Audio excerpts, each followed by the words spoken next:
அஸ்ஸலாமு அலைக்கும் வரஹ்மத்துல்லாஹி வபரகாத்துஹு. இன்றைய தினம் நாம் ஒரு விஷயத்திற்கு தயாராகிறோம் அப்படின்னும் போது, உதாரணத்துக்கு பார்த்தோம் அப்படின்னா, நம்ம வீட்டுக்கு ஒரு விருந்தாளி வராங்க. நம்முடைய வீட்டை நாம் என்ன செய்வோம்? சுத்தப்படுத்துவோம். அந்த விருந்தாளிக்கு தேவையான உணவை தயார் செய்வோம்.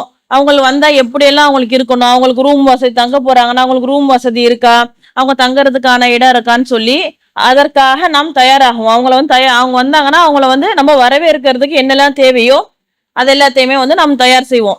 ஒரு திருமண நிகழ்ச்சிக்கு நாம போகணும் அப்படின்டா அதற்கான தயாராக நாம் என்ன மாதிரி ட்ரெஸ் பண்ணணும், எப்படி போகணும், எந்த வழியில போறோம் அப்படின்னு சொல்லி எல்லாத்தையுமே நம்ம என்ன செய்வோம்னா முன்னெச்சரிக்கையாக எல்லா ஏற்பாடுகளும் நாம் செய்வோம்.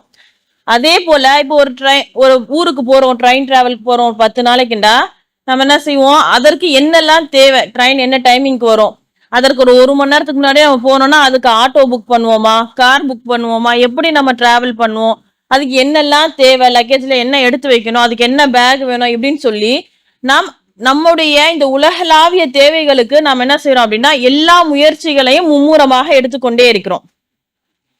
அதுபோல அல்லாஹுடைய தூதரும் ஒரு சிறந்த மாதமாக நமக்கு இந்த மாதத்தில் நீங்கள் அதிகமாக அமல் செய்யுங்க, இந்த மாதத்துல நீங்க நோன்பு வைங்க, நிறைய தர்மம் செய்யுங்க, நிறைய அல்லாஹுவை தஸ்பீஹ் செய்யுங்க, குர்ஆனை ஓதுங்கன்னு சொல்லி அல்லாஹுடைய தூதரும் காட்டி தந்த அந்த ரமலானுடைய மாதத்துல நாம் என்ன தயாராக இருக்கோம்? ரமலானுடைய மாதம் வரப்போகுது.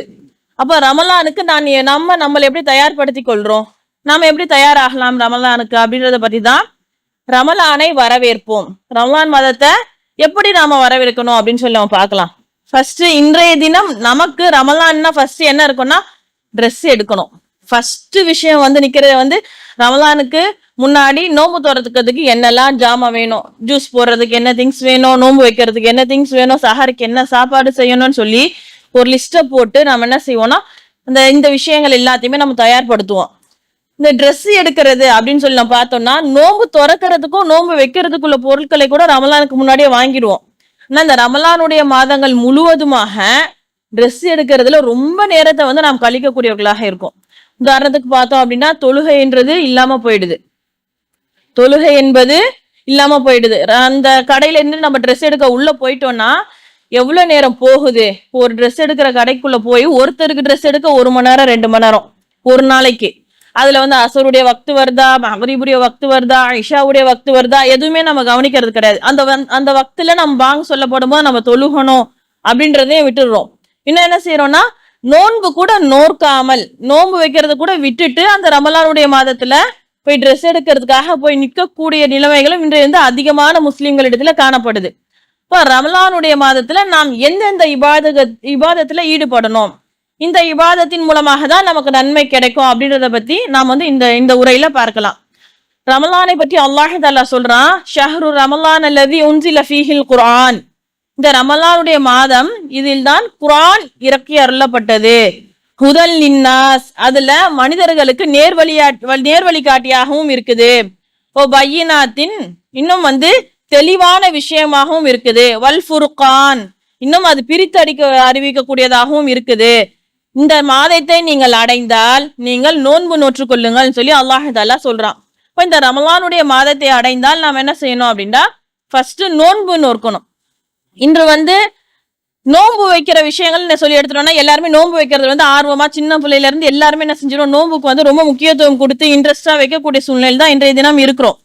ஆனா ஒரு மனிதனுக்கு அவன் அல்லாஹுவை ஏற்றுக்கொண்டான் அப்படின்டா ஃபர்ஸ்ட் அவனுக்கு எது கடமையாகுதுன்னா வகீமுஸ் ஸலா, தொழுகை தான் கடமையாகுது. நாம் நோன்பு நோற்போம், ஆனா சரிவர தொழுகைகள்ல ஈடுபடாம விட்டுடுறோம். என்ன செய்யறோம், சஹருக்கான வேலை செய்யணும்னு சொல்றதுக்காக இஷாவுடைய தொழுகையில பாரம்பரியமாக இருந்துடுறோம். ஃபஜர்ல பார்த்தோம் அப்படின்னா சஹர் எந்திச்சு சாப்பிட்டுருவோம். பாங்க சொல்லதான் டைம் இருக்குல்ல, சஹருடைய நேரத்துக்கு எந்திரிச்சு நான் சாப்பாடை சாப்பிட்டேன், எனக்கு டைம் இருக்கு, கொஞ்ச நேரம் தூங்கி தூங்கிடுவோம், அந்த சுபுஹுடைய நேரம் அப்படியே போயிடும். இப்படி நாம் அந்த தொழுகையில பாராமுகமாக இருக்கிறோம். இன்ஷா அல்லாஹ் நம்ம மாற்றிக்கொண்டு வரக்கூடிய ரமலான்ல ஃபர்ஸ்ட் ப்ரெஃபரன்ஸ் நம்ம தொழுகைக்கு தான் வைக்கணும். தொழுகையை கரெக்டா நம்ம தொழுதுடணும். 5 வேளை தொழுகையில எந்த ஒரு விதமான குறைபாடும் விடக்கூடாது. 5 வேளை தொழுகையை நான் கரெக்டா தொழுதுடணும்ன்ற அந்த நியத்தை நாம் ஏற்படுத்தி கொள்ளணும். இப்போ ரமலானுடைய மாதம் அப்படின்னு சொல்லி நம்ம எடுத்தோம்னா ஃபர்ஸ்ட் நமக்கு ரமலான்ல என்னெல்லாம் நமக்கு இப்ப நோன்பு வச்சுட்டோம், என்னெல்லாம் செய்யலாம், எதற்காக நோன்பு வந்திருக்கு? இப்ப நோன்பு எதற்காக நம்ம மீது கடமையாக்கப்பட்டிருக்கு அப்படின்ட்டா அல்லாஹ் தஆலா சொல்றான், லஅல்லக்கும் தத்தகூன். இத சனாவுடைய ஆரம்பத்துல சொன்னோம், யா அய்யுஹல்லதீன ஆமனு குத்திப அலைக்குமுஸ் ஸியாம் கமா குத்திப அலல்லதீன மின் கப்லிக்கும் லஅல்லக்கும் தத்தகூன். இத சூரத்துல் பக்ரால 183வது வசனமாக அல்லாஹ் தஆலா சொல்லி காட்டுறான். என்ன சொல்றான்? ஈமான் கொண்டவர்களே, உங்கள் மீது நோன்பு கடமையாக்கப்பட்டிருக்கு. எந்த மாதிரி நோன்பு கடமையாக்கப்பட்டிருக்குன்னா, இதற்கு முன்னாடி சென்ற மக்களுக்கு எப்படி நோன்பு கடமையாக்கப்பட்டதோ அது போன்றே உங்களுக்கும் நோன்பு கடமையாக்கப்பட்டிருக்கு. எதற்காக நோன்பை அல்லாஹ் தஆலா நமக்கு கட்டளையாக்கிட்டு இருக்கான்? லஅல்லக்கும் தத்தகூன், நீங்கள் இறையச்சவாதிகளாக ஆவதற்காக. நம்ம அல்லாஹ்வை அஞ்ச வேண்டும், நமக்கு அல்லாஹ்வின் மீது உள்ள அச்சம் அதிகமாக வேண்டும் அப்படின்றதுக்காக தான் இந்த ரமலானுடைய மாதத்துல நமக்கு இந்த நோன்பு கடமையாக்கப்பட்டிருக்கு. நம்முடைய நிலைமை என்னன்னா, ஒவ்வொரு வருஷமும் ஒரு ஃபெஸ்டிவல் வரா மாதிரி இந்த ரமலானை நாம வச்சிருக்கோம். இந்த ஒரு ரமலானுக்கு நாம் ஒரு விஷயத்தை செய்ய ஆரம்பித்தால் அந்த நன்மையான காரியத்தை தொடர்ச்சியாக நாம் செய்யணும். அல்லாஹுக்கு மிகவும் விருப்பமான செயல் எதுன்னா, ரொம்ப சின்ன அமலாக இருந்தாலும் அதை தொடர்ச்சியாக செய்வது. ரமலானுடைய மாதம் வந்தா மட்டும்தான் குரானை எடுத்து கீழே வச்சு ஒரு மாசத்துல ஃபுல்லா அந்த குரானை முடிப்போம், உட்காந்து ஓதுவோம், தஸ்பீஹ் செய்வோம், துஆ செய்வோம். இப்படி எல்லா விஷயங்களையும் நாம் ரமலானுடைய மாசத்துல செய்வோம். ஆனா அந்த ரமலான் முடிஞ்சு அடுத்த நாளே அது எல்லாத்தையுமே எடுத்து ஓரம் கட்டிட்டு திரும்பி பழைய மாதிரி ஆயிடும் நம்ம வாழ்க்கை. இந்த ரமலான் இறையச்சத்தை அதிகப்படுத்த வேண்டும். நமது இறையச்சம் நல்லா இன்னும் அதிகமாகணும். நம்ம இது வரைக்கும் செய்திருந்த தவறை ரமலானுடைய மாசத்துல எப்படி நம்ம அதை விட்டு விலகி இருக்கோமோ அது போன்று பின் வரக்கூடிய நாட்களிலும் நமக்கு ஒரு ட்ரைனிங் மாதிரி இந்த 30 நாளைக்கு நோன்பு வைக்கும் போது ரமலானுடைய மாதம் முழுவதுமே நம்ம என்ன விஷயத்தை எல்லாம் விட்டு விலகி இருந்தோமோ அந்த விஷயங்களை விட்டு ரமலான் முடிந்த பிறகும் நம் நோன்பு நோற்காமல் இருக்கக்கூடிய காலகட்டத்திலும் நாம் அந்த தவறுகளை விட்டு எல்லாம் விலகி இருக்கணும். இதற்காக தான் அல்லாஹ் தஆலா நமக்கு இந்த நோன்பை கடமையாக்கியிருக்கான். இப்ப நம்மளுடைய இறையச்சத்தை நாம் அதிகப்படுத்தி கொள்ள வேண்டும் அப்படின்றதுக்காக தான் நம் மீது நோன்பு கடமையாக்கப்படுது. நாம பசித்திருப்பதாலோ தாகித்திருப்பதாலோ அல்லாஹ்வுக்கு எந்த ஒரு பயனும் கிடையாது. அதற்கான கூலி முழுவதும் நமக்கு தான் வரப்போகுது. இப்போ நபி ஸல்லல்லாஹு அலைஹி வஸல்லம் அவங்க சொல்றாங்க, அமல இப்னு ஆதம் லஹு இல்ல சியாம். ஒரு மனிதனுடைய இப்னு ஆதம்னா ஆதமுடைய மகனுடைய செயல்கள் அனைத்துமே அவனுக்குரியதுதான்.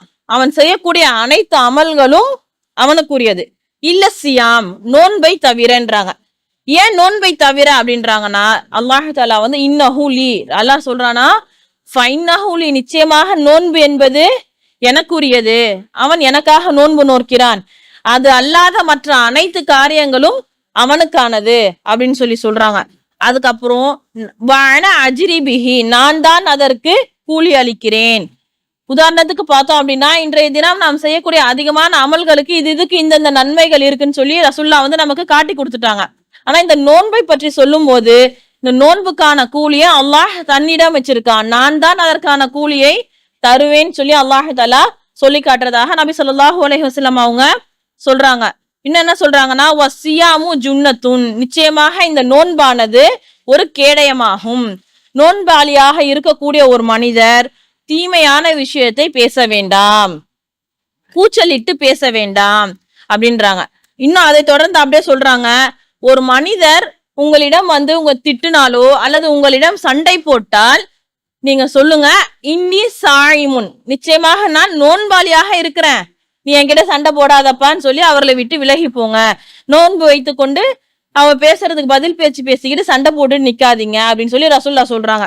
அதுக்கப்புறம் சொல்றாங்க, வல்லதி நஃப்ஸி பியதிஹி, என்னுடைய ஆத்மா எவன் கைவசம் இருக்கிறதோ அவன் மீது சத்தியமாக, நிச்சயமாக இந்த ஒரு நோன்பாளியுடைய வாயில் வரக்கூடிய அந்த வாசனையானது அல்லாஹ்விடத்தில கஸ்தூரியை விட மனமானதாக இருக்கும். நம்ம நோன்பு வச்சுக்கிட்டு சாப்பிடாம இருக்கும்போது வாயில இருந்து ஒரு ஸ்மெல் வரும். அந்த ஸ்மெல்ல ரசூலுல்லாஹ் எப்படி சொல்றாங்க, ரீஹில் மிஸ்க் அப்படின்றாங்க, கஸ்தூரிய மனத்தை போன்று வாசமானதாக இருக்குது அப்படின்றாங்க. இன்னும் சொல்றாங்க, நோன்பாளியாக இருக்கக்கூடியவனுக்கு 2 நன்மைகளை நமக்கு கொடுக்கறதாக நபி ஸல்லல்லாஹு அலைஹி வஸல்லம் சொல்றாங்க. என்னன்னா, இதா அஃப்தர ஃபரிஹலி ஃபித்ரிஹி, அந்த மனிதன் நோன்பை திறக்கும் போது அந்த நோன்பு திறப்பதன் மூலமாக அவன் சந்தோஷம் அடைகிறான். அதே போல இதா லக்கிய ரப்பஹு, அந்த மனிதன் அல்லாஹ்வை காணும் போது ஃபரிஹஸ்யாம், அவன் அந்த நோன்பின் மூலமாக அல்லாஹ்வை காணும் போது அவன் சந்தோஷம் அடைகிறான். அல்லாஹ் கொடுக்கக்கூடிய கூலியின் காரணமாக அந்த மனிதன் சந்தோஷம் அடைகிறான் அப்படின்னு சொல்லி நபி ஸல்லல்லாஹு அலைஹி வஸல்லம் அவங்க சொன்னதாக புகாரி முஸ்லிம் இரண்டிலுமே இந்த ஹதீஸ் இடம்பெறுது. இந்த ஹதீஸை வந்து அபு ஹுரைரா ரலியல்லாஹு அன்ஹு அவர்கள் அறிவிக்கிறார்கள். அப்போ நாம் இன்றைய தினம் நோன்பு நோற்பதன் மூலமாக என்னெல்லாம் நமக்கு எவ்வளவு பெனிஃபிட்ட சொல்றாங்கன்னா, நீங்க வந்து தீமையான விஷயத்தை பேசாதீங்க. நோன்பு நோற்று விட்டீர்களா, நீங்கள் தீமையான விஷயத்தை விட்டு விலகி கொள்ளுங்க. உங்ககிட்ட வந்து சண்டை போட வீண் வம்புக்கு சண்டைக்கு வராங்க அப்படின்றா கூட நீங்க என்ன செஞ்சிருங்க, நான் நோன்பாளியாக இருக்கேன்ப்பா, என்கிட்ட சண்டை போடாத அப்படின்னு சொல்லி அவரை விட்டு விலகி விடுங்கள். நீங்க அந்த விஷயங்கள் எல்லாம் சரியாக பின்பற்றக்கூடியவர்களாக இருங்க அப்படின்னு சொல்லி சொல்றாங்க. இன்னொரு இடத்துல நபி ஸல்லல்லாஹு அலைஹி வஸல்லம் சொல்றாங்க, யார் வந்து தீமையான விஷயத்தையும் அந்த தீமையான பொய்யான பேச்சுக்களையும் பொய்யான விஷயங்களையும் விட்டு விலகாம இருக்கிறாங்களோ அவர்கள் பசித்திருந்தும் தாகித்திருந்தும் அல்லாஹுக்கு எந்த ஒரு பயனும் கிடையாது. இப்போ நாம் நோன்பு வைக்கும் போது தீமையான விஷயங்களை விட்டு நம்மை விலக்கி கொள்ளக்கூடியவர்களாக இருக்கணும். இன்னும் அந்த விஷயங்களை நம்ம கூட ஒருத்தர் வந்து உட்கார்ந்துட்டு இருக்காரு, அவங்க நோன்பாளியாக இருக்கும் போது ஏதாச்சும் ஒரு தீமையான விஷயத்த செஞ்சுட்டு இருக்காங்கன்னா அவர்களை விட்டு விலகக்கூடியவர்களாக இருக்கணும். நான் மட்டும் கரெக்டா இருந்துட்டா போதும், எனக்கு அருகில் இருக்கக்கூடியவர்கள் எப்படி இருந்தா எனக்கு என்னன்னு சொல்லி நாம இல்லாம அதையும் வந்து விட்டு தவிர்க்கக்கூடியவங்களாக இருக்கணும். ஏன்னா நம் மீது எத்தி வைப்பதும் கடமை. அல்லாஹ் தாலா தன்னோட திருமறையில சொல்றா, நீங்கள் தான் சிறந்த சமுதாயமாக இருக்கிறீங்க. எதுக்கு? நீங்க தஅமுரூன பில் மஅரூஃப் வ தன்ஹவுன அனில் முன்கர், நீங்கள் நன்மையை ஏவுகிறீர்கள் தீமையை விட்டு தடுக்கிறீர்கள், அதனால நீங்க சிறந்த சமுதாயமாக இருக்கிறீர்கள் அப்படின்னு சொல்லி சொல்றாங்க. இப்போ இன்ஷா அல்லாஹ் நாம் நோன்பு நோற்று நாம மட்டும், இப்போ நம்ம வீட்டுல நான் வந்து நோன்பு நோற்றிருக்கேன், நான் வந்து டிவி பார்க்க மாட்டேன், தேவையில்லாத பாடல்களை முணுமுணுக்க மாட்டேன் இப்படின்னு சொல்லி நாம ஒரு முயற்சி எடுத்து நாம் அதை பின்பற்றி கொண்டு இருக்கும் போது நம்மளுடைய சகோதரனோ அல்லது நமக்கு உறவினரோ நமக்கு தெரிந்தவர்களோ நமக்கு அருகில இதை செஞ்சுக்கிட்டு இருந்தாங்கன்னா அவங்கள விட்டும் இதை செய்யாதீங்கப்பா, நோன்பு நோட்டு இருந்தா இதை விட்டெல்லாம் விலகி இருக்கணும்னு சொல்லி அவர்களை தடுக்கக்கூடியவர்களாக நாம் வந்து மாறணும். இப்ப இந்த நோன்பு நோற்பது அப்படின்னு சொல்லி பார்த்தோம்னா நபி ஸல்லல்லாஹு அலைஹி வஸல்லம் சொல்றாங்க, ரமலானுடைய மாசத்தை வந்து மிகவும் சிறப்பித்து ரசூலா வந்து என்ன சொல்றாங்கன்னா, ரமலானுடைய மாதம் வந்து விட்டால் சொர்க்கத்துடைய கதவுகள் திறக்கப்படுது, நரகத்துடைய கதவுகள் பூட்டப்படுது, ஷைத்தான் கட்டுவிக்கப்படுகிறான் அப்படின்னு சொல்லி சொல்றாங்க. எப்படி சொல்றாங்க? இதா ஜா ரமலான், ரமலானுடைய மாதம் வந்து விட்டால் ஃபுதிஹத் அபுவாபுல் ஜன்னா, சொர்க்கத்துடைய வாசல்கள் திறக்கப்படுகிறது, வகுல்லிகத் அபுவாபுன் நார், இன்னும் நரகத்துடைய வாசல்கள் மூடப்படுது, இன்னும் வசுஃபிதத் ஷயாத்வீன், ஷைத்தான்கள் கட்டப்படுகிறார்கள். இதுவும் வந்து புகாரி முஸ்லிம் இரண்டிலுமே இடம்பெறக்கூடிய ஹதீஸாக தான் இருக்கிறது. இது புகாரில வந்து இடம்பெறக்கூடிய ஒரு ஹதீஸ்ல வந்து 1898 ஹதீஸாக இடம்பெறுது. இதை வந்து அபு ஹுரைரா ரலியல்லாஹு அன்ஹு அவர்கள் அறிவிக்கிறாங்க. இப்போ ரமலானுடைய மாதம் வந்துடுச்சுன்னா எந்த அளவுக்கு நமக்கு அழகா ரசூலா சொல்றாங்க, நீங்க நன்மையான காரியங்கள் விரையுங்க, உங்களுக்கு வந்து சொர்க்கத்துடைய வாசல் திறந்து வைக்கப்பட்டிருக்கு, நீங்க ஷைத்தானை விட்டு பாதுகாப்பு பெற்றக்கூடிய மாதமாக இந்த மாதம் இருக்கிறதுன்னு சொல்லி சொல்றாங்க. இப்ப நாம் அதிகமாக தீமையான விஷயங்களை விட்டு விலகி நம்மளுடைய நேரத்தை செலவழிக்கக்கூடியவங்களாக இருக்கணும். இன்னைக்கு நாம பார்த்தோம் அப்படின்னா நைட்டு இஷால எடுத்தோண்டா சஹருக்கான உணவை தயாரிக்கிறதுக்கு அந்த இஷாவிலிருந்து கிட்டத்தட்ட ஒரு 11 மணி வரைக்கும் நம்ம ஸ்பெண்ட் பண்ணிட்டு இஷாவை தொழுவோம், அதோட படுத்துருவோம். ஆனா அந்த இரவு தொழுகையை நம்மளால எழுந்து தொழ முடியாது. காலைல சஹருக்கு எந்திக்கிறதே ரொம்ப சிரமமா இருக்கும். காலையில எழுந்திருப்போம், ஃபஜரை தொழுவோம், கொஞ்ச நேரம் குர்ஆன் ஓதுவோம், அதுக்கப்புறம் கொஞ்சம் படுத்து எழுந்து லொஹருடைய நேரத்துல எழுந்தோம்னு நினைச்சுங்களேன், நோன்பு திறக்கிறதுக்கு என்னெல்லாம் செய்யணும், நோன்பு திறக்கிறதுக்கு ஜூஸ் போடணும், இது செய்யணும்னு சொல்லி அந்த நேரம் ஃபுல்லா அப்படியே நமக்கு கிச்சன்ல ஃபுல்லா வேலை இருந்துகிட்டே இருக்கும். அந்த வேலை நமக்கு முக்கியம்தான். நோன்பு திறக்கிறதுக்கு தயாராவதும் ரசூல்லா வந்து வழிகாட்டிய விஷயம்தான். ஆனா அதற்கு நாம் செலவழிக்கக்கூடிய நேரத்துக்கு மத்தியில நாம் என்ன செய்யணும்னா கூடவே சேர்த்து அதிகமாக நம்மளுடைய அமல்களையும் செய்து கொள்ளணும். தஸ்பீஹ் செய்வதற்கும் நாம் நேரம் ஒதுக்கணும், குர்ஆனை ஓதுவதற்கும் நேரம் ஒதுக்கணும். குர்ஆனை நாம் ஓதும் போது வெறும் அரபியில் மட்டும் ஓதாம அதுல அல்லாஹ் தஆலா என்ன சொல்றான், இன்னைக்கு நம்ம எத்தனை பேர் வந்து குர்ஆனை முழுமையாக நிறைய வாட்டி குர்ஆனை தமிழ்ல ஓதிருப்போமாண்டா? ஓத மாட்டோம். அரபில நிறைய முறை முடிச்சிருப்போம். ஒரு சிலர் வந்து மாதத்துக்கு ஒரு முறை குர்ஆன் முடிக்கக்கூடியவர்களாகவும் இருப்பாங்க, ஒரு சிலர் வருஷத்துக்கு ஒரு முறை முடிக்கக்கூடியவங்களாகவும் இருப்பாங்க. ஆனா குர்ஆனை ஓதக்கூடியவர்களாக தான் நாம் இருக்கிறோம். குர்ஆனை பொருள் அறிந்து ஓதுகிறோமா? குர்ஆன் வசனம் ஒரு வசனத்தை நாம் ஓதும் போது இதுல அல்லாஹ் தஆலா என்ன சொல்றான், உதாரணத்துக்கு பார்த்தோம் அப்படின்னா அல்ஹம்துலில்லாஹி ரப்பில் ஆலமீன் நம்ம ஓதும் போது இந்த ரமலானுடைய மாசத்துல எக்ஸ்ட்ரா கொஞ்சம் டைம் ஸ்பெண்ட் பண்ணி இன்ஷா அல்லா அதுக்கு பக்கத்துல இருக்கக்கூடிய தமிழாக்கம், அதுல நமக்கு வந்து இன்னைக்கு எல்லாமே வந்துடுச்சு, போன்ல பார்க்கலாம். அதாவது தமிழ்ல வந்து குரானும் நம்ம கையில இருக்குது. நம்ம என்ன செய்யணும்னா அரபிய ஓதும் போதே அதுக்கு பக்கத்துல தமிழாக்கத்தையும் படித்து பார்க்கணும். ஏன்னா இந்த குரான் நமக்கு நேர்வழி காட்டியாக தான், அதான் அல்லாஹ் சொல்றா ஹுதல் இன்னாஸ், மனிதர்களுக்கு நேர்வழி காட்டியாக தான் அல்லாஹ் அனுப்பியிருக்கான். ஆனா இந்த குரானை நாம் எப்படி வச்சிருக்கோம், அரபில ஓதுனோமா எடுத்து வச்சோமா, தொழுகையில ஓதுனோமா முடிஞ்சிருச்சு, இப்படிதான் நம்ம யூஸ் பண்றோம். இப்ப நமக்கு நேர்வழி காட்டியாக நாம் எப்ப பயன்படுத்துவோம், அதுல என்ன சொல்லியிருக்காங்க, நம்மளுடைய மொழி அரபி கிடையாது. நான் இங்க பேசக்கூடிய விஷயங்கள் அரபியில் உட்கார்ந்து ஒரு மனிதர் பேசினால் அது நமக்கு புரியுமா, புரியாது. அப்ப அந்த விஷயங்களை நமக்கு தெரிந்த தாய்மொழியில் நாம் பேசும்போதுதான் நமக்கு புரியுது. அப்ப அந்த அரபு மொழி நமக்கு புரியாது எனும் போது அந்த அதனுடைய விளக்கம் எதுல இருக்கு, அதுக்கான தமிழாக்கம் எங்க இருக்கு, நம்மளோட லாங்குவேஜ்ல அந்த குரான் இருக்கான்னு சொல்லி எடுத்தா எல்லா லாங்குவேஜ்லயுமே இன்னைக்கு குரான் வந்துடுச்சு. இப்ப நம்ம எடுத்து அதை படிக்கும் போதுதான் அதை புரிந்து கொண்டு நமக்கான நேர்வழிகாட்டியாக நாம் அதை செயல்படுத்த முடியும் இன்ஷா அல்லா. அடுத்து ரசூலா சொல்றாங்க, மன் சாம ரமலான ஈமானன் வஹதிசானன் குஃபிரலஹு மா தகத்தம மின் தம்பிஹி. இது புகாரில் இடம்பெறக்கூடிய ஹதீஸ். இதையும் வந்து அபூ ஹுரைரா ரலியல்லாஹு அன்ஹு அவர்கள் தான் அறிவிக்கிறாங்க.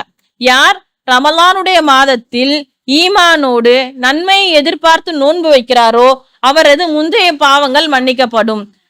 நோன்புக்கான நன்மை என்ன, நம்ம நோன்பு வச்சோம்னா அல்லாஹ் தான் அதற்கான கூலியை கொடுக்குறான்னு சொல்லிட்டான்னு சொல்லி ரசூல்லா சொல்றாங்க. ஆனா இன்னொரு இடத்துல ரசூல்லா சொல்றாங்க, நீங்க ரமலானுடைய மாசத்துல நன்மையை எதிர்பார்த்து நோன்பு வச்சீங்கன்னா உங்களுடைய முந்தைய பாவங்கள் மன்னிக்கப்படும். சுப்ஹானல்லாஹ், எவ்வளோ நம் மீது கிருபையாளனாக இருக்கான் பாருங்க.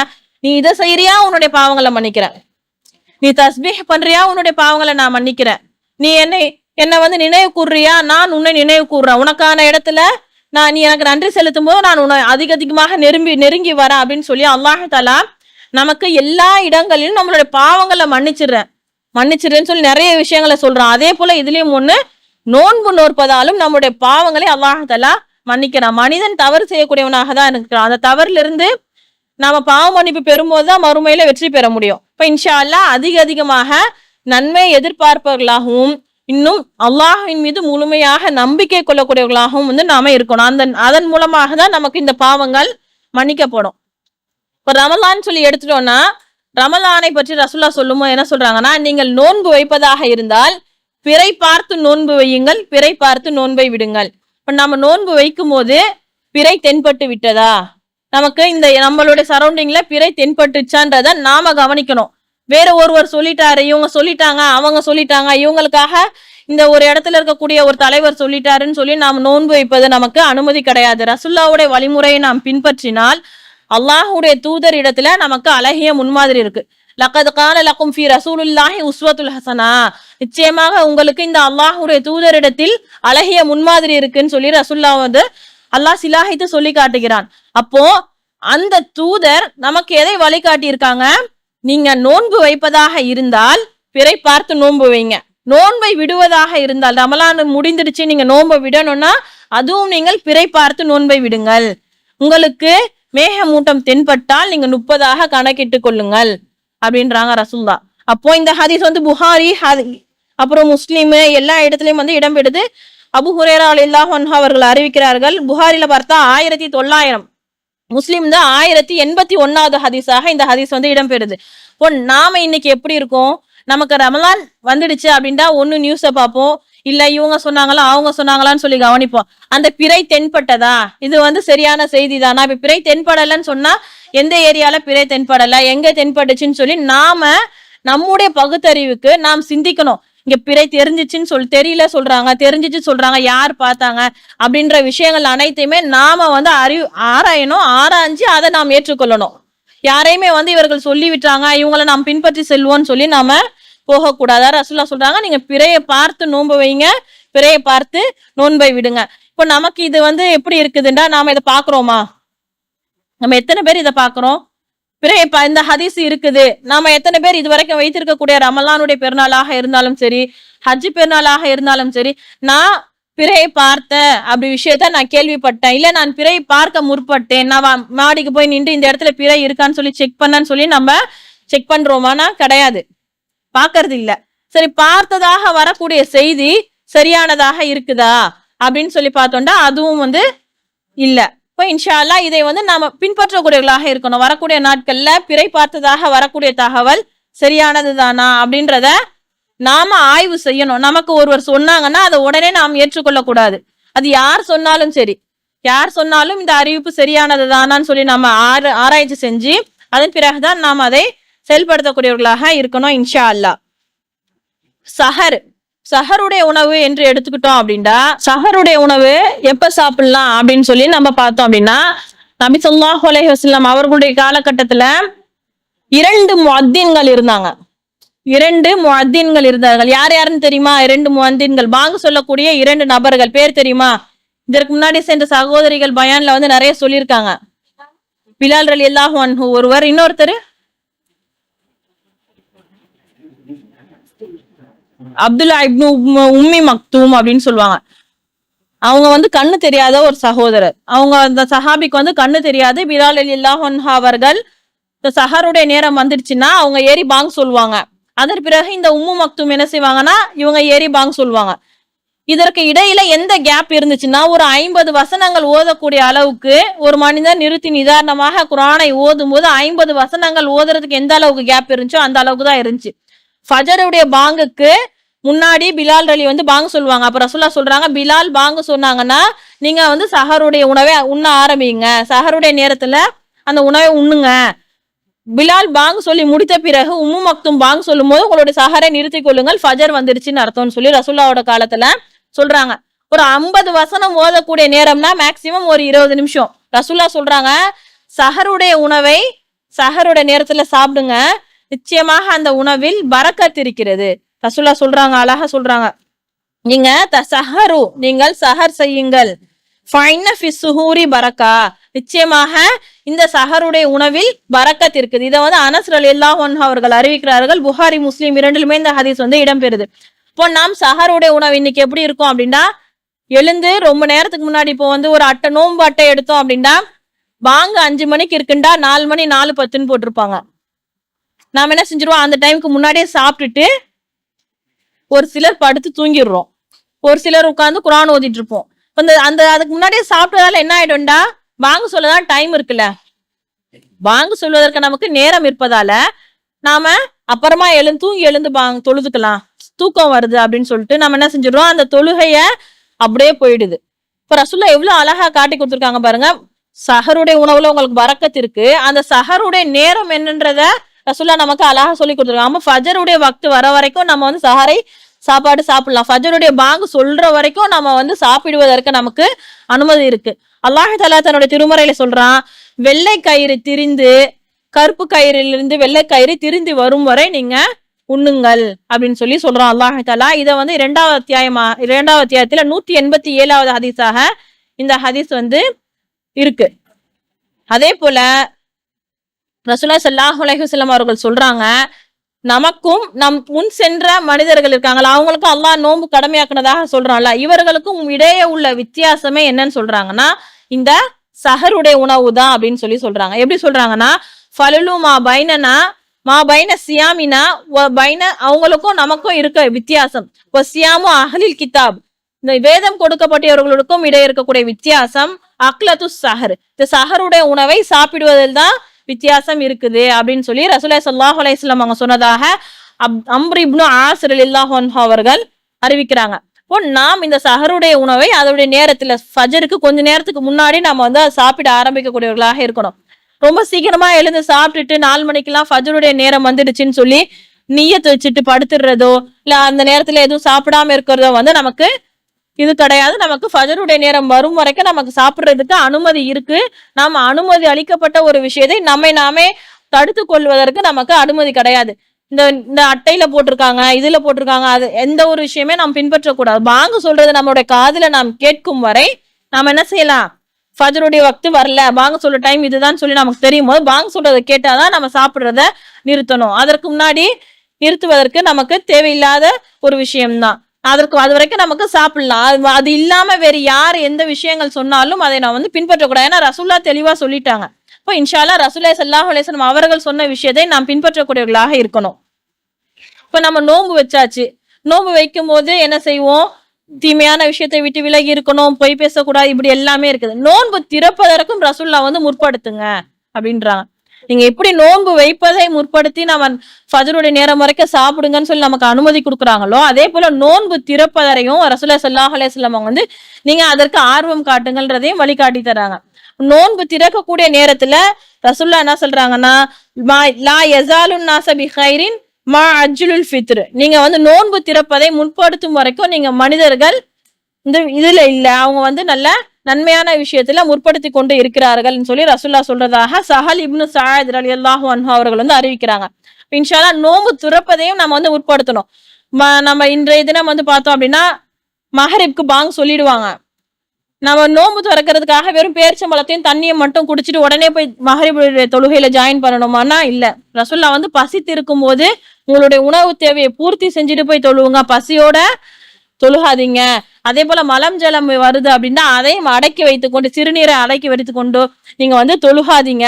நீங்க வந்து அதெல்லாம் உங்களுடைய தேவைகளை நிறைவேற்றி விட்டு வந்து தொழுங்க. ஏன்னா மஹரிபுடைய வக்து கொஞ்ச நேரம் தான் போது நமக்கு கொஞ்சமாச்சும் பசியாத்தக்கூடிய விஷயங்கள் எதையாச்சும் சாப்பிட்டுட்டு இன்ஷா அல்லாஹ் நாம் மஹருடைய தொழுகையை வந்து தொழுகக்கூடியவங்களாக இருக்கணும்.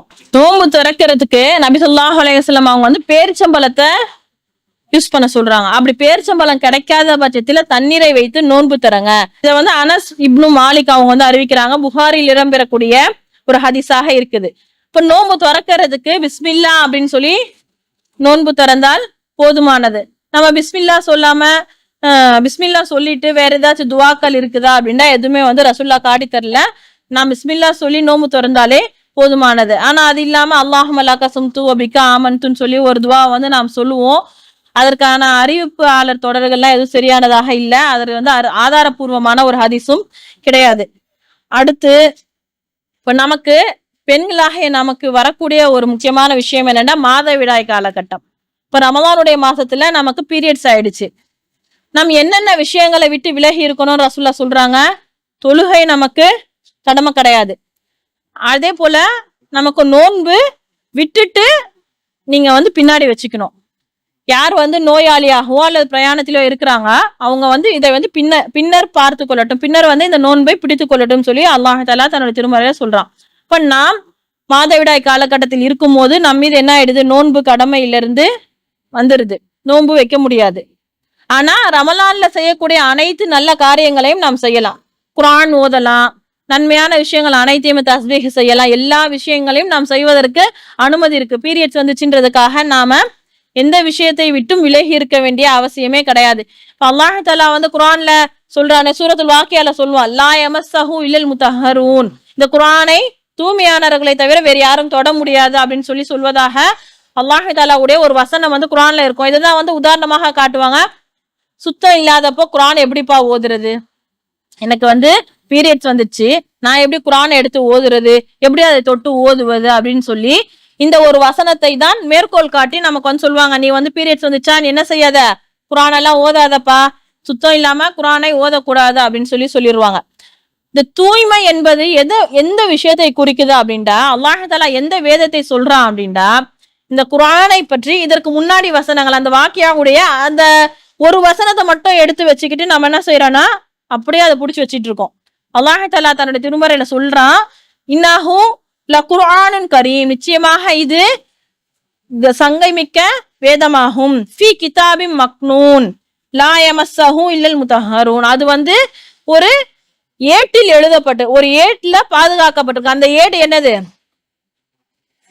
அந்த ஏடு என்னது, லவ்ஹுல் மஹ்ஃபூல் என்ற ஏடு. இப்போ இந்த உலகம் படைக்கப்படுவதற்கு 50,000 ஆண்டுகளுக்கு முன்னாடியே அல்லாஹ் தஆலா நமக்கான விதியை எழுதிட்டான்.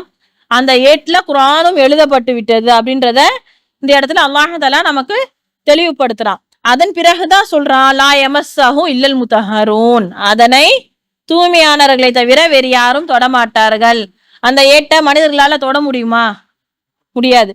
இப்ப தூய்மையானவர்கள் மட்டும்தான் தொட முடியும்னா குர்ஆனை யார் வேணா எடுக்கலாம். அப்ப அல்லாஹ்வுடைய வார்த்தை பொய்யாகிவிடும். அல்லாஹ்வுடைய வார்த்தை பொய்யாகுவதற்கு வாய்ப்பே கிடையாது. அல்லாஹ் என்ன சொல்றானோ அது வந்து மறுமை நாள் வரைக்கும் அப்படியே நிலைத்திருக்கக்கூடிய விஷயமாக தான் அல்லாஹ் நமக்கு இந்த குர்ஆனை கொடுத்திருக்கான். மறுமை நாள் வரைக்கும் இருக்கக்கூடிய எல்லா, இன்னைக்கு இதுக்கப்புறம் எந்த சயின்டிபிக்கான விஷயத்தை கண்டுபிடிச்சு அதை குர்ஆனோட ஒப்பிட்டாலும் அது குர்ஆனுக்கு ஒத்து போகும், குர்ஆன் மாறுபடாது அப்படின்றத நமக்கு அல்லாஹ் தஆலா இந்த குர்ஆனை பாதுகாப்பதாக சொல்லி காட்டுறான். அப்போ அல்லாஹுடைய வார்த்தை பொய்யாகுமா? பொய்யாகாது. அப்போ நமக்கு பீரியட்ஸ் வரும்போது நாம் அசுத்தமானவர்களாக ஆகி விடுவோமா அப்படின்னு சொன்னா கிடையாது. நாம் கண்டிப்பாக குர்ஆனை எடுத்து ஓதக்கூடியவர்களாக இருக்கணும். ரமலானுடைய மாதமாக இருந்தாலும் சரி, ரமலான் அல்லாத மற்ற மாதங்களாக இருந்தாலும் சரி, நாம் குர்ஆனை ஓதுவதை இப்ப டெய்லி நான் ஓதிக்கிட்டே இருக்கிறேன், பீரியட்ஸ் வந்துச்சுன்றதுக்காக அந்த குர்ஆன் ஓதுவதை விட்டு விடக்கூடிய பழக்கத்தை இன்ஷா அல்லாஹ் நாம் மாற்றிக்கொள்ளக்கூடியவர்களாக இருக்கணும். அல்லாஹ் தஆலா இந்த குர்ஆனை நமக்கு எப்படி அருளினான் அப்படின்றத நாம் இதற்கு முன்னாடி பல உரைகள்ல பார்த்திருப்போம். குர்ஆன் ஆனது எழுத்து வடிவில் இறக்கப்பட்ட வேதம் கிடையாது, வெறும் ஓசையாக இறக்கப்பட்ட வேதம் தான் குர்ஆன். நபி ஸல்லல்லாஹு அலைஹி வஸல்லம் அவர்களுக்கு ஓதவும் தெரியாது, எழுதவும் தெரியாது, எழுத தெரியாது, படிக்க தெரியாது. அதான் ரசூலுல்லாஹ் சொல்றாங்க, இக்ரா பிஸ்மி ரப்பிக்கல் லதீ ஹலக் அப்படின்னு சொல்லும் போது ரசூலுல்லாஹ் சொல்லுவாங்க, எனக்கு எழுத தெரியாது, படிக்க தெரியாது. மாஅன பிகாரியின், எனக்கு எழுத தெரியாது, படிக்க தெரியாது, நான் எழுத படிக்க தெரியாதவன்றத ரசூலுல்லாஹ் சொல்லிக்கிட்டே இருப்பாங்க ஜிப்ரீல் அலைஹிஸ்ஸலாம் கிட்ட. அதன் பிறகு கட்டி பிடித்து விட்டதுக்கு அப்புறம் தான் இந்த வசனத்தை சொல்லுவாங்க. அப்போ நாம இந்த குர்ஆனை அதிகமாக ஓதக்கூடியவர்களாக, நம்முடைய நேரத்தை இந்த குர்ஆனோடு தொடர்புடையவர்களாக ஆக்கிக் கொள்ளக்கூடியவர்களாக இருக்கணும். அந்த தொடர்பை முழுமைப்படுத்தக்கூடியவர்களாகவும் இருக்கணும். இந்த ரமலானுடைய மாசத்துல மட்டும் குர்ஆனை கையில எடுத்தோம் அப்படின்னு இல்லாம, ரமலான் முடிந்த பிறகு நம் வாழ்க்கையில் இருக்கக்கூடிய ஒவ்வொரு நாளும் இன்ஷா அல்லாஹ் குர்ஆனோடு தொடர்பு கொண்ட ஒரு மனிதர்களாக நாம் வாழ வேண்டும் இன்ஷா அல்லாஹ். இப்படி நம்ம ரமலானுடைய மாசத்துல நோன்பை விட்டுடுறோம், இந்த நோன்பை நம்ம திருப்பி வைக்கணுமா? நமக்கு ஒரு கேள்வி வரும், ரமலானுடைய மாசத்துல நாம நோன்பை விடும்போது திருப்பி வைக்கணுமா அப்படின்னா கண்டிப்பா ரமலானுடைய மாசத்துல விடுபட்ட நோன்புகளை திருப்பி வைக்க வேண்டியவர்களாக தான் இருக்கும். அல்லாஹுக்கு இது நாம் செய்ய வேண்டிய ஒரு கடன். இந்த கடனை நாம் திரும்ப செய்யணும். எப்போ செய்யலாம்? அடுத்த வருடம் வருவதற்குள்ளாகவோ இல்ல அதற்கப்புறம் நமக்கு எப்போ டைம் கிடைக்குதோ அதுக்குள்ள அந்த நோன்புகளை நாம் வச்சிடணும். நாம் என்ன செய்யறோம்னா, இது வரைக்கும் எத்தனையோ நோன்பை விட்டு திருப்பி வைக்கிறோமாண்டா அதுல அலட்சியம் காட்டக்கூடியவர்களாக இருக்கிறோம். எந்த அளவுக்கு நபி ஸல்லல்லாஹு அலைஹி வஸல்லம் அவருடைய காலகட்டத்துல இதை வற்புறுத்தி சொல்லியிருக்காங்கண்டா, ஒரு மனிதர் மவுத் ஆயிட்டாரு, அந்த மனிதருக்கு நோன்பு வைப்பதற்கான கடமை இருக்குது அப்படின்டா அந்த நோன்பை திருப்பி வைக்கணுமா? ஒருத்தர் மவுத் ஆயிட்டாரு, அவர் கடமையான நோன்பு விட்டுருக்காரு, அந்த நோன்பை திரும்ப வைக்கணுமான்னு சொல்லி கேட்கப்படுது ரசூலுல்லாஹ் கிட்ட. அப்ப ரசூலுல்லாஹ் என்ன சொல்றாங்கன்னா, அல்லாஹுக்கு செலுத்த வேண்டிய கடன் தான் மிகவும் முக்கியமானதுன்றாங்க. இப்போ நம்மளுடைய பெற்றோரோ அல்லது நமது உறவினரோ மவுத் ஆயிட்டாங்க, அவங்களுக்கு பொறுப்பாளியாக நாம் இருக்கிறோம் போது, ஒருத்தர் மவுத் ஆயிட்டாருன்னா அவரோட சொத்தை பங்கு பிரிக்கிறதுக்கு எந்த அளவுக்கு நாம் மும்முரம் காட்டுறோமோ, இவர் சொத்துல இருந்து எனக்கு என்ன பங்கு வரும், என்னோட தந்தை மவுத்தா போயிட்டாருன்னா அந்த தந்தையுடைய சொத்துல இருந்து எனக்கு என்ன பங்கு வரும்னு சொல்லி நம்ம பேசுவோம். அதை பற்றி அவங்க என்ன ட்ரெஸ் வச்சிருக்காங்க, அவங்க என்ன நகை வச்சிருக்காங்க, அவங்க கிட்ட செயின் இருக்குதா நீ எடுத்துக்கோ, கம்பல் இருக்குதா நீ எடுத்துக்கோன்னு சொல்லி அது எல்லாத்தையுமே பங்கு பிரிப்பதற்கு நாம் மும்முரம் காட்டுறோம். அவங்க நோன்பு விட்டுருக்காங்களா, கடமையான நோன்பு ஏதாச்சும் விட்டுருக்காங்களா, அவர்களுக்காக நாம் அதை நோற்போமான்னு சொல்லி நாம் அதுல மும்முரம் காட்டுறோமாண்டா கிடையாது. எம்மா மௌத்தா போயிட்டாங்க, அவங்களுக்காக நான் சதக்கா செய்யறேன், அவங்க ஹஜ் செய்யணும்னு நேர்ச்சி செஞ்சிருந்தாங்க, அவங்களுக்காக ஹஜ் செய்வோம், இப்படி எல்லாம் பேசக்கூடிய மக்கள் இருக்கிறாங்க. ஆனா நோன்பு வேணும், என்னோட அம்மா நோன்பு விட்டுருப்பாங்க, அந்த நோன்பு எத்தனை நோன்பு விட்டுருக்காங்கன்னு சரி எனக்கு தெரியுமா, நம்ம நோன்பு வைக்கணுமா அப்படின்னு சொல்லி சிந்திக்கக்கூடிய மக்கள் இன்று கிடையாது. இப்ப இன்ஷா அல்லாஹ் இதை நாம் நம்மளுடைய வாழ்நாள கொண்டு வரணும். நம்மளோட உறவினர் ஒருத்தர் மௌத்தா போயிட்டாங்க, அவங்களுடைய பொறுப்பாளியாக நாம் வருவோம், நம்மளுடைய உம்மாவோ வாப்பாவோ அப்படின்னு இருக்கும்போது நாம் அந்த நோன்பை பிடிப்பதற்கு தகுதியுடையவர்களாக இருக்கும். என்னோட தந்தைக்காக தாய்க்காக நான் இந்த நோன்பை நோக்கிறேன், அவர்களுடைய கடமையான நோன்பை நான் நோக்கிறேன்ற எண்ணத்துல நாம் அவர்களுக்கு நோன்பு வைக்கக்கூடியவர்களாக இருக்கணும். இதற்கான கூலியை அவர்களுக்கு இன்ஷா அல்லாஹ் கிடைக்கும். ஆயிஷா ரலியல்லாஹு அன்ஹா அவர்களும் இந்த ஹதீஸ் அறிவிக்கிறாங்க. எப்படின்னா, நோன்பு கடமையானவராக ஒருத்தர் மரணித்தாங்கன்னா அவர்களுடைய பொறுப்பாலே அந்த நோன்பை பிடித்துக் கொள்ளட்டும். இது புகாரில 1952வது ஹதீஸாக பதிவு செய்யப்படுது. இப்போ இன்ஷா அல்லாஹ் இதையும் நாம செய்யணும். அதை நாம எப்படி இருக்கோம்னா, இதுல ஒரு இது இல்லாம பரிச்சயம் இல்லாதவர்களாக, இதை பற்றி நாம் சிந்திக்கக்கூடியவர்களாக இல்லாம இருக்கோம். இன்ஷா அல்லாஹ் இதை மாற்றிக்கொள்ளக்கூடியவர்களாக நாம் இருக்கணும். இன்னும் ரமலானுடைய மாதம் சொல்லி எடுத்தோம் அப்படின்னா, நமக்கு நோன்பு முறியக்கூடிய காரியங்கள் சாப்பிடுறது, தண்ணீர் குடிப்பது, இல்லறத்தில் ஈடுபடுவது, இந்த 3 விஷயங்கள்ல ஒரு மனிதனுடைய நோன்பு முறிந்து விடுகிறதுன்னு சொல்லி நமக்கு தெரியும். ஆனா ஒரு மனிதன் மறதியாக சாப்பிட்டு விட்டான், ஒரு மனிதனுக்கு ஞாபகமே இல்லை ஆனா சாப்பிட்டுட்டாங்க, இப்போ அவங்களுடைய நோன்பு முறியுமா அப்படின்டா நோன்பு முறிய வாய்ப்புகள் இல்லை.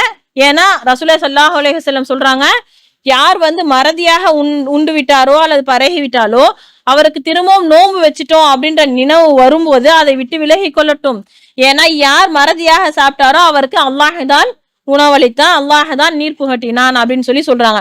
இன்ஷா அல்லாஹ் வரக்கூடிய ரமலானுடைய மாசத்துல நாம் அதிகமாக குர்ஆனோடு தொடர்பு கொண்டவர்களாக நம்ம ஏற்படுத்தி கொண்டு அதிகமான நல்ல அமல்களை செய்து அந்த அமல்களை முழுமையாக நம் வாழ்வில் செயல்படுத்தக்கூடிய ஒரு வாய்ப்பை வல்ல ரஹ்மான் நமக்கு தருவானாக என்று கூறி என இந்த உரையை நிறைவு செய்கிறேன். வாஹிரு தாவானா அல்ஹம்துலில்லாஹி ரபில் ஆலமீன். அஸ்ஸலாமு அலைக்கும் வரஹ்மத்துல்லாஹி வபரகாத்துஹு.